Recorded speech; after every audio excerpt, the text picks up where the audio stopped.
ನಮಸ್ಕಾರ ಬೆಂಗಳೂರು. ಇನ್ನೇನು new year ಹತ್ರ ಬರ್ತೈತೆ, ನನ್ನ ಇಡವರ್ ಐತೆ. ಆದಷ್ಟು ಹೊಸ ವರ್ಷಕ್ಕೆ ಒಳ್ಳೆ ಕೆಲಸಗಳೇ ಮಾಡೋಣ. ಮತ್ತೆ ಬಂದ್ಬಿಟ್ಟು ಹೊಸ ವರ್ಷಕ್ಕೆ ಆದಷ್ಟು ಗಿಡಗಳನ್ನ ಬೆಳೆಸೋಣ.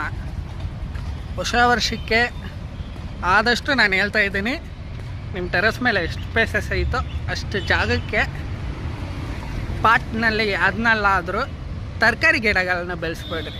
ಯಾಕೆ ಈ ಮಾತಂತ ಇದ್ದೇನೆ ಅಂದರೆ, ಕೊರೋನಾ ಏನೇ ಬಂದ್ರೂ ನಿಮ್ಮನ್ನ ಕಾಪಾಡೋವಂಥ ಶಕ್ತಿ ಇರೋದು ಒಂದು ರೈತನಿಗೆ, ಒಂದು ನಾವು ಬೆಳೆಸೋ ತರಕಾರಿಗೆ. ಅದು ಬಿಟ್ಟು ಎಂಥ ಕೋಟಿನೇ ಇದ್ರೂ ಲೂಟಿ ಆಗಿಬಿಡ್ತೀವಿ. ಆಯ್ತಾ? ಅದರಿಂದ ಆದಷ್ಟು ತರಕಾರಿ ಗಿಡಗಳನ್ನ ಬೆಳೆಸ್ಕೊಂಡ್ಬಿಡ್ರಿ. ಆದಷ್ಟು ಪರಿಸರ ಉಳಿಸೋ ಕೆಲಸಗಳು ಮಾಡೋಣ. ನಮಸ್ಕಾರ ಬೆಂಗಳೂರು.